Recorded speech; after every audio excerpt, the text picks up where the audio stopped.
जय हिंद दोस्तों, रक्षित खन्ना के इस चैनल में आपका स्वागत है। दोस्तों, आज के इस वीडियो में मैं आपको आपके वेलफेयर से जुड़ी कुछ जानकारियां दूंगा और भी दोस्तों कुछ महत्वपूर्ण जानकारियां हैं जो मैं इस वीडियो में दूंगा। चलते हैं दोस्तों, वीडियो स्टार्ट करते हैं। दोस्तों, कुछ पॉइंट हैं आपके वेलफेयर से जुड़े। सबसे पहला पॉइंट, ईसीएचएस को स्पर्श के साथ जोड़ा जाएगा आगे। दोस्तों, सीजीडीए की एक मीटिंग हुई थी जिसमें यह बताया गया था कि जो ईसीएचएस है उसे भी मर्ज कर देंगे स्पर्श में। यानी जो ईसीएचएस की जो आप फैसिलिटी ले रहे हैं वो आप अब स्पर्श के थ्रू ले पाएंगे। दोस्तों, ये आगे होगा फ्यूचर में कि स्पर्श को भी ईसीएचएस के साथ जोड़ा जाएगा। फिर दोस्तों, इसमें क्या है, स्पर्श में कई ऑप्शन ईसीएचएस के मिलेंगे जिससे पेंशनर ईसीएचएस से जुड़े काम स्पर्श से कर पाएंगे। जैसा आपको पता है, आपको यूजर नेम पासवर्ड मिल रखा है, आप लॉगिन करते हैं स्पर्श पे, तो जिस तरीके से आप अपनी प्रोफाइल चेक कर पाते हैं, पेंशन स्लिप चेक कर पाते हैं, स्टेटमेंट चेक कर पाते हैं, तो उसी तरीके से ईसीएचएस से जुड़ी जानकारी भी आप स्पर्श पे देख पाएंगे। तो दोस्तों, सीजीडीए की ये मुहिम है, सीजीडीए का ऐसा प्लान है। दूसरा पॉइंट देखिए, ओआरओपी 3 उन सभी पेंशनर्स को मिलेगी जो पेंशनर 30 जून 2024 तक पेंशन आएंगे। दोस्तों, ये बात है ओआरओपी 3 की, यानी ओआरओपी 3 उन सभी पेंशनर्स को मिलने वाली है जो पेंशनर 30 जून 2024 तक आएंगे। और दोस्तों, एक और इंपॉर्टेंट बात है इसमें, 1/7/19 के बाद आए पीएमआर को जो प्री मैच्योर आएंगे 1/7/19 के बाद, उनको ओआरओपी 3 के दायरे से बाहर रखा जा सकता है आर्मी रूल्स के अंतर्गत। दोस्तों, अगर ओआरओपी 2 की गलतियों को, जिसमें पीएमआर को बाहर रखा गया जो 1/7/14 के बाद आए थे, दोस्तों अगर इन गलतियों को सुधारा नहीं जाता है भारत सरकार के द्वारा, तो दोस्तों ओआरओपी 3 में भी ऐसा ही देखने को मिल सकता है। जो 1/7/19 के बाद आएंगे जो प्री मैच्योर, उनको ओआरओपी 3 के दायरे से बाहर रखा जा सकता है। तो दोस्तों, इसलिए गलतियां सुधारना बहुत जरूरी है भारत सरकार द्वारा, नहीं तो फिर से नुकसान हो सकता है ओआरओपी 3 में प्री मैच्योर रिटायरी को। अगली इंफॉर्मेशन देखिए दोस्तों, तीसरा पॉइंट, जिनका भी माइग्रेशन धीरे धीरे आगे स्पर्श पर होगा उन्हें यूजर नेम और पासवर्ड 15 दिन के अंदर प्रोवाइड कराया जाएगा माइग्रेशन की डेट से। यानी जब से आपका माइग्रेशन हो गया उसके बाद से 15 दिन के अंदर आपको यूजर नेम पासवर्ड मिल जाएगा। यानी जिनका आगे माइग्रेशन हो गया स्पर्श पे, उनको दोस्तों ये फैसिलिटी मिलेगी। जैसा आपको पता है कि आपका पहले माइग्रेशन हो गया था लेकिन आपको यूजर नेम पासवर्ड बहुत लेट मिला था, कई दिन बाद मिला था। तो दोस्तों, स्पर्श की ऐसी मुहिम है कि आगे आने वाले टाइम में जिनका भी माइग्रेशन होगा बैंक से स्पर्श पे, तो उनको यूजर नेम पासवर्ड 15 दिन के अंदर मिल पाएगा। चलते हैं अगली इंफॉर्मेशन की तरफ। सीजीडीए कॉमन सर्विस सेंटर के साथ एमओयू साइन करेगा और दोस्तों करा भी है। देश भर में पेंशनर की हेल्प के लिए कॉमन सर्विस सेंटर खोले जाएंगे। दोस्तों, पेंशनर की हेल्प के लिए, फैमिली पेंशनर की हेल्प के लिए देश के कोने कोने में कॉमन सर्विस सेंटर खोले जाएंगे जिससे पेंशनर्स अपनी समस्याएं सुलझा सकेंगे कॉमन सर्विस सेंटर में जाके। तो दोस्तों, सीजीडीए ने एमओयू साइन करेंगे यहाँ पे कॉमन सर्विस सेंटर के साथ, और दोस्तों नए नए कॉमन सर्विस सेंटर भी खोले जाएंगे। चलते हैं अगली इंफॉर्मेशन की तरफ।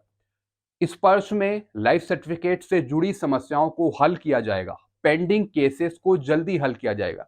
दोस्तों, स्पर्श में जो आपको दिक्कतें आ रही है, चाहे वो प्रोफाइल से रिलेटेड हो, लाइफ सर्टिफिकेट से रिलेटेड हो, उसको भी हल किया जाएगा, उसे भी सुलझाया जाएगा।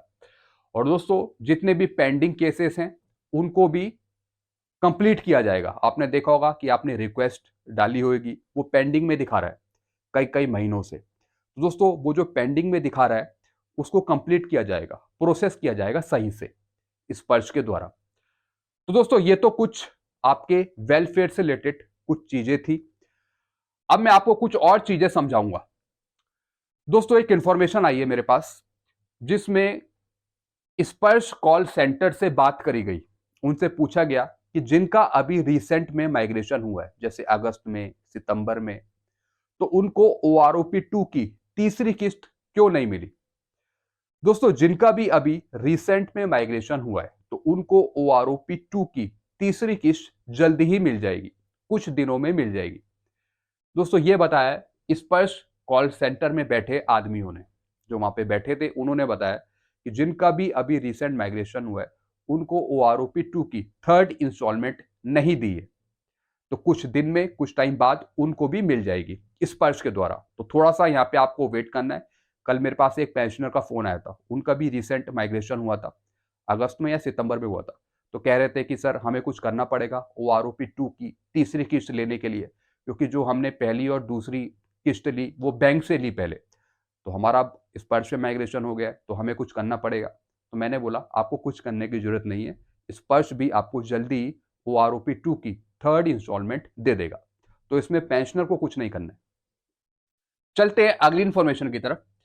फिर दोस्तों कुछ पेंशनर्स पूछ रहे थे कि सर आपने ये नहीं बताया कि OROP 2 की थर्ड इंस्टॉलमेंट किसे नहीं मिलेगी, आपने ये नहीं बताया। तो दोस्तों आज मैं आपको समझा देता हूं और ये पॉइंट भी क्लियर कर देता हूं। OROP 2 की तीसरी किस्त उन पेंशनर को, उन फैमिली पेंशनर को नहीं मिलेगी जो इस दायरे में आएंगे। सबसे पहले फैमिली पेंशनर जिनको 30 अप्रैल तक पूरी किस्त मिल गई होगी। तो जिनको पूरी किस्त मिल गई है उनको थोड़ी मिलेगी तीसरी किस्त या फिर चौथी किस्त। फैमिली पेंशनर को नहीं मिलेगी जिनको पूरी मिल गई।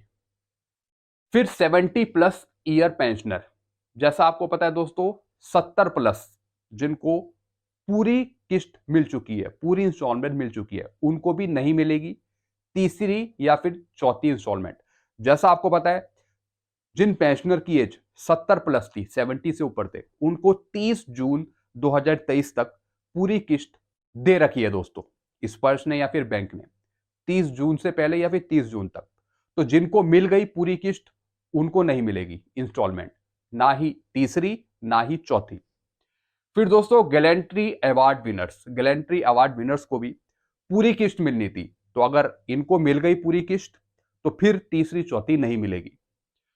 पीएमआर जो 1 जुलाई 2014 के बाद आए हैं दोस्तों, पीएमआर वही केसेस जिनको OROP का फायदा नहीं दिया जा रहा, तो इनको भी तीसरी चौथी किस्त नहीं मिलेगी, बल्कि इनको तो OROP नहीं दी जा रही। फिर who are not eligible for OROP 2, जो OROP 2 के दायरे से बाहर है उनको कोई किस्त नहीं मिलेगी। दोस्तों एक सिंपल सा फंडा है, अगर आपकी पेंशन नहीं बढ़ी तो फिर एरियर किस चीज का, पहले आप अपनी पेंशन चेक कर लीजिए कि आपकी पेंशन बढ़ी है या नहीं बढ़ी है OROP 2 में। अगर आपकी पेंशन नहीं बढ़ी तो फिर कोई किस्त आपको नहीं मिलेगी। चलते हैं दोस्तों कुछ और इंफॉर्मेशन की तरफ। दोस्तों कुछ पेंशनर हैं जो कुछ क्वेश्चन पूछ रहे हैं, काफी इंपॉर्टेंट है, ऐसा आपके साथ भी हो सकता है, इसलिए वीडियो को आप पूरा देखिए। एक पेंशनर लिखते हैं, जय हिंद सर जी। सर जी बैंक के एक स्टाफ ने मुझे कंफ्यूज कर दिया, यानी बैंक ने इनको कंफ्यूज करा किस चीज पर। सर जी मेरा माइग्रेशन स्पर्श पे हो गया है और मैंने डिजिटल लाइफ सर्टिफिकेट भी सक्सेसफुली सबमिट कर दिया और वो अपडेट भी हो चुका है स्पर्श में। सर जी बैंक के स्टाफ ने कहा कि मुझे लाइफ सर्टिफिकेट सबमिट करना होगा पुराने PPO से, क्या ये सही है? प्लीज सर गाइड करें, क्या वो मुझे गलत इंफॉर्मेशन दे रहे हैं, गलत जानकारी दे रहे हैं? दोस्तों जब इनका माइग्रेशन हो गया स्पर्श पे और इन्होंने अपना DLC स्पर्श के PPO के साथ सबमिट कर दिया और वो अप्रूव भी हो गया स्पर्श पे, तो फिर दोबारा सबमिट करने की क्या जरूरत है? और बैंक इन्हें ऐसा क्यों बोल रहा है कि आप पुराने PPO के साथ दोबारा सबमिट करें? दोस्तों ये गलत इंफॉर्मेशन हो सकती है जो बैंक दे रहा है यहाँ पे। जब इनका लाइफ सर्टिफिकेट सबमिट हो गया स्पर्श पे, स्पर्श PPO के साथ, और वो अप्रूव भी हो गया, अगले साल की ड्यू डेट दिखा भी रहा है जब ये चेक कर रहे हैं स्पर्श पे, तो दोस्तों सारा काम इनका कंप्लीट हो गया, तो फिर बैंक इन्हें क्यों बोल रहा है दोबारा सबमिट करने के लिए, वो भी पुराने PPO के साथ? दोस्तों मेरे को लगता है कि इनको कुछ करने की जरूरत नहीं है, इनको कुछ करने की जरूरत नहीं है, इनका लाइफ सर्टिफिकेट सक्सेसफुली सबमिट हो चुका है, वो भी स्पर्श पे, स्पर्श PPO के साथ। तो बैंक इन्हें क्यों गलत इंफॉर्मेशन दे रहा है ये पता नहीं। तो इनको वैसे कुछ करने की जरूरत नहीं है, इनका सब कुछ काम हो चुका है, तो फिलहाल इनको टेंशन लेने की जरूरत नहीं है। अगर बैंक बोल भी रहा है ऐसा तो एक बार आप बैंक से क्लियर कर सकते हैं कि भैया हमने तो DLC सबमिट कर दिया स्पर्श PPO के साथ और वो अपडेट भी हो गया स्पर्श पे, तो आप ऐसा क्यों बोल रहे हो, ये आप ही बताइए। वैसे इनको कुछ करने की जरूरत नहीं है, इनका सब काम हो रखा है। चलते हैं अगली इंफॉर्मेशन की तरफ। फिर दोस्तों एक और पेंशनर लिखते हैं, सर फर्स्ट और सेकंड एरियर मुझे मिला था बैंक से, बट माइग्रेशन के बाद 3 आरडी नहीं मिला। यानी ये वही पूछ रहे हैं कि इनका माइग्रेशन अभी रिसेंट हुआ है और इनको तीसरी इंस्टॉलमेंट नहीं मिली। इनको मिल जाएगी जिनका भी रिसेंट में माइग्रेशन हुआ है, ये मैंने समझा दिया था। फिर दोस्तों दूसरे पेंशन लिखते हैं, सर मेरा पैन कार्ड स्पर्श में जमा नहीं है, स्पर्श की साइट भी बंद है, कृपया बताएं पैन कार्ड कैसे स्पर्श में जमा करें। दोस्तों पैन कार्ड को आप ऑनलाइन भी फीड कर सकते हैं, ऑनलाइन भी आप सबमिट कर सकते हैं अपने पैन कार्ड को स्पर्श पे, अगर आपका पैन कार्ड अपडेट नहीं है। दोस्तों अगर आपका पैन कार्ड अपडेट नहीं है तो आप उसे अपडेट कर लीजिए स्पर्श पे। चलते हैं अगली इंफॉर्मेशन की तरफ।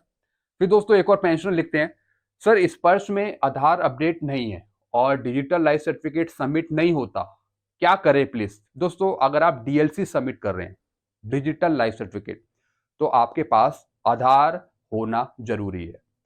बिना आधार नंबर के, बिना आधार कार्ड के आप डीएलसी सबमिट नहीं कर सकते।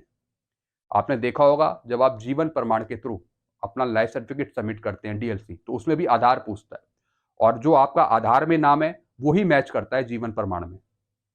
तो अगर आप डीएलसी सबमिट कर रहे हैं तो आधार आपका अपडेट हो। अगर आपके पास आधार नहीं है और अगर आप डीएलसी सबमिट नहीं कर सकते तो फिर आप मैनुअल लाइफ सर्टिफिकेट सबमिट करें। मैनुअल लाइफ सर्टिफिकेट आप दे सकते हैं, या तो आप बैंक में भी दे सकते हैं, उन्हें बताइएगा कि स्पर्श पीपीओ के साथ मेरा मैनुअल लाइफ सर्टिफिकेट सबमिट कर दे।